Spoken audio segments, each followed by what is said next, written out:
NFL Week 6 with Guys at the Bar Talking Sports. What? Are you doing season 2 of that stupid show? Honey, where are you going? Where are you going? Again? Just where are you going? Where are you going? You're not going to the bar again, are you? You like hanging out, drinking beer at the bar, talking sports? Come on out and join us weekly. Guys at the Bar Talking Sports, your podcast for just that. Hanging out, drinking some beer, talking sports. What's up, everybody? This is your NFL Week 6 recap. And this is Guys at the Bar Talking Sports. This is your boy Hanger doing the show for you today. And we're going to go ahead and jump right into it. A pretty exciting week in NFL football, I must say. There's a lot of really good games that happened, as you guys know, and we're going to start it off on Thursday with the Tampa Bay Buccaneers versus the Philadelphia Eagles. My girl Cheeks is probably was probably crying her eyes out on Thursday night after this game was over with. Philly was looking pretty good. They were able to score 8 points in the fourth quarter, and it looked like they possibly could have come back. But you know what? Tom Brady and those Tampa Bay Buccaneers are on a roll this season. Philly's now 2-4 after their loss 28-22 to Tampa Bay, who is now 5-1. And if you look at Tom Brady's stats, doing just as good as he's always been doing the entire season. He's 34 for 42 with 297 yards, 2 touchdowns. He did throw 1 interception. Leonard Fournette was all over the place, running all over the Eagles defense. 22 carries, 81 yards, and 2 touchdowns. Just insane numbers. Jalen Hurts was looking rough. You can say he was hurt. 12 for 26 and 115 yards. Just looking rough out there. And I feel bad for the guy. But let's go ahead and move on to the Sunday games, okay? Your team, the Jacksonville Jaguars. I don't know why I say your team, but Jacksonville Jaguars, I counted them out completely on any game that they play. They're not being well coached. Trevor Lawrence, while putting up numbers, is just not looking good. Defensively, they're weak. But if you really think about it, the Miami Dolphins is that's the perfect team to take on the Jacksonville Jaguars, right? They came into the game. They came in 0 wins as well, I believe. No, they had 1 win. Sorry. They had 1 win. So they were 1-4 coming in. Now they're 1-5 because Jacksonville Jaguars finally won a game. They won 23-20 against the Dolphins. Trevor Lawrence gets his first NFL win. That guy must have been feeling really rough out there.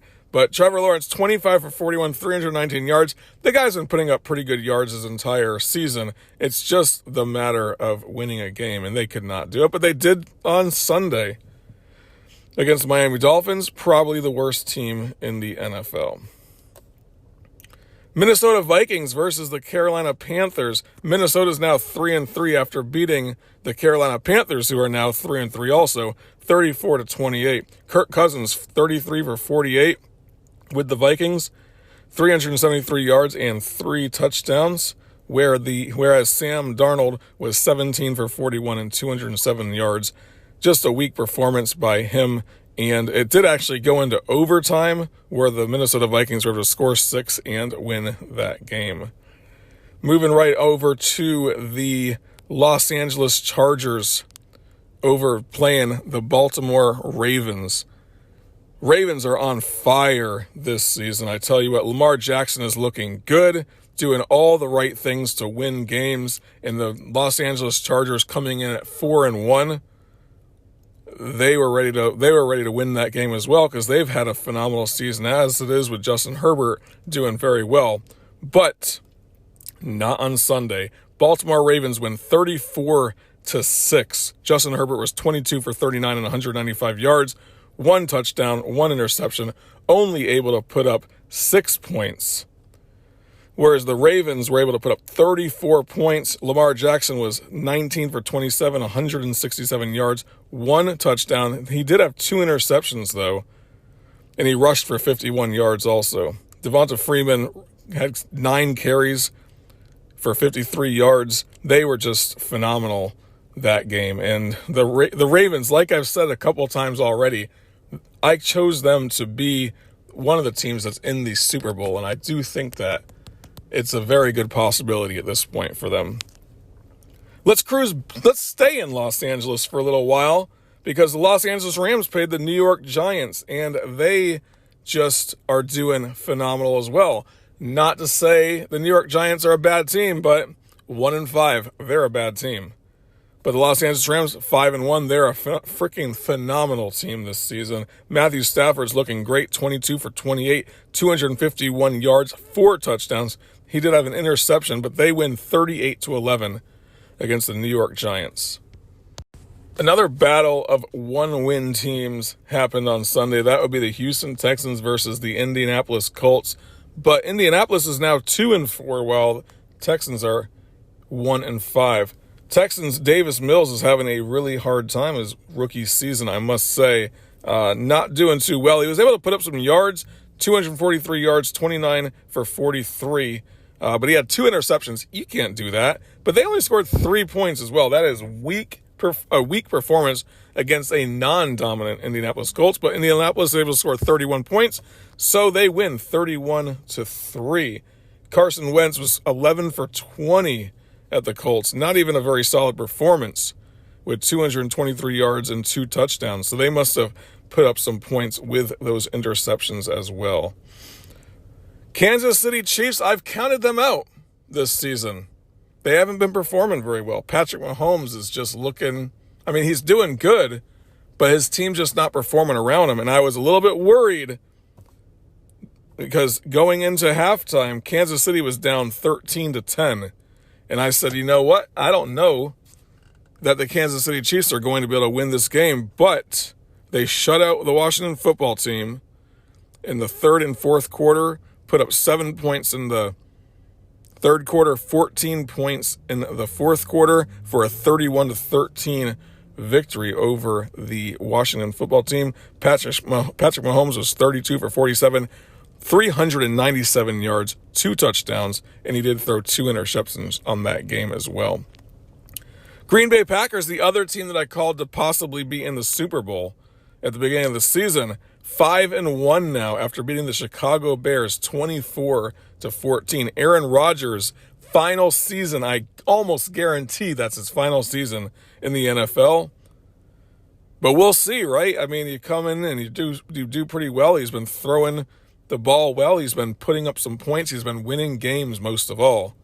17 for 23 and 195 yards with 2 touchdowns on the day. Whereas Justin Fields was 16 for 27, 174 yards, 1 touchdown, 1 interception. Bengals versus Detroit.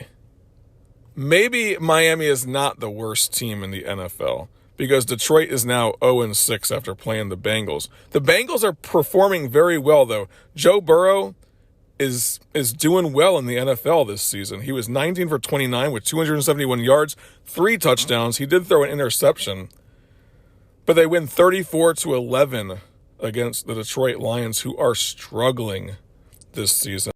I'm sorry, Ripper. I am. But we got to move on to the Arizona Cardinals versus the Cleveland Browns. Now, you can expect much from the Cleveland Browns when they're going against a 5-0 Arizona Cardinals team, right?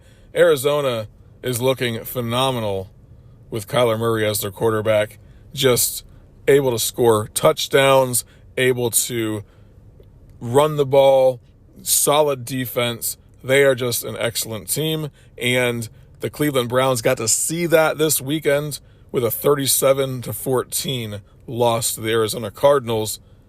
Kyler Murray was 20 for 30 with 229 yards and 4 touchdowns, no interceptions, whereas Baker Mayfield was 19 for 28, 234 yards, 2 touchdowns, 1 interception, and they have a little bit to work on now, Cleveland Browns being 3-3, whereas the Arizona Cardinals are 6-0, and they'll be playing the Texans next week, and that should be no problem whatsoever for them to win that game as well. I am sounding like a little bit of a broken record talking about Dak Prescott being a quarterback that has found a home with the Dallas Cowboys. You hear it every week, but it is true. And they are now 5-1 after beating the New England Patriots, who are 2-4 under Mac Jones. Patriots are struggling this season. That is my team, by the way. And I love them, but they're just not getting it done, either offensively or defensively on that ball. Now, if you look at the Dallas Cowboys, on their hand, offensively, they're doing phenomenal. Dak Prescott, 36 for 51, 445 yards through the air, 3 touchdowns, 1 interception, 35-29 win. Whereas Mac Jones was 15 for 21, 229 yards, 2 touchdowns, and 1 interception. The game did actually go into overtime, but the Dallas Cowboys were able to put up 6 points. And like I said, it was 35-29 in the final. Las Vegas Raiders, not looking too shabby this season. I tell you what, they win against the Denver Broncos 34-24. Raiders are now 4-2, while the Broncos are 3-3. Derek Carr, 18 for 27, 341 yards for the Raiders, while Teddy Bridgewater was 35 for 49, 334 yards, 3 touchdowns. But when you have 3 interceptions on the day, you can't expect to win that game. Then you know that. Raiders are going to be playing against the Eagles next week, and that couldn't be a pretty good game. Eagles are pretty tough this season, although their record does not necessarily show it. That's a team that can beat the Raiders. I'm that's a toss-up in my mind. Looking now to the Pittsburgh Steelers versus the Seahawks. Pittsburgh not doing too good this season. Ben Roethlisberger, getting old there, man. He's a big boy, and he's probably feeling some pain. Probably got to take a couple Tylenol before the game. Maybe even a few Aleve, who knows. But they win 23-20 against the Seahawks. Pittsburgh's now 3-3, while the Seahawks are 2-4. Roethlisberger was 29 for 40 with 229 yards, 1 touchdown. Whereas Geno Smith for the Seahawks was 23 for 32, 209 yards, 1 touchdown. Neither team had a dominant performance, but the Steelers do come out on top in that game. Sometimes you do have to trust your offense, but Sean McDermott was making a grave mistake last night when Tennessee was playing the Buffalo Bills. Last few seconds of the game, Buffalo Bills 4th down and about 2 yards to go to score a touchdown and win the game. He could have gone for the field goal and tied this game and made it 34-34, but he went for it, and the offense did not do what they were supposed to do, and the Buffalo Bills lose. Now they are 4-2 after losing to the Tennessee Titans 34-31 in an exciting Monday Night Football game. Tennessee Titans 4-2 as well. Josh Allen of the Bills, 35 for 47 with 353 yards, 3 touchdowns, 1 interception, while Ryan Tannehill was 18 for 29, 216 yards on the opposite side of the ball with the Titans. Definitely a great wrap-up to Monday Night Football and worth every second to watch. Guys, thank you so much for listening to this show. We do appreciate it. The guys at the Bar Talking Sports will be doing shows on Thursday for the live show, and we typically will talk a little bit about what's going to be going on with NFL football and also college football the following weekend. Come on back also for the recap on Sunday of college football, and every Tuesday like this show for the NFL recap. And we do appreciate you for listening, and keep on coming back for more guys at the Bar Talking Sports. It's your boy, Hanger, looking for a beer. Actually, we're all looking for a beer, so if you want to buy the guys a beer, at Guys at the Bar Talking Sports on Venmo. That's it. Easy as drinking a beer.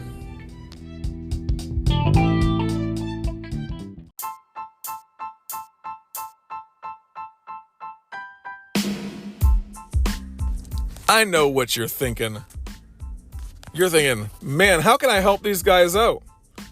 Well, first thing you can do, subscribe to the show. By subscribing to the show, you'll be able to hear it every single week on your favorite podcatcher. Second thing you do, if your podcatcher lets you do it, give it a review and 5 stars. I know Apple Podcasts will allow you to do that. So give it 5 stars and a review. And then the third thing you do is hop on Facebook, type in Guys at the Bar Talking Sports. You'll see our group there. Join it. You'll love it. Best sports group on Facebook, guaranteed. Lots of good stuff going on in there, so check it out. And then come back next week for Guys at the Bar Talking Sports.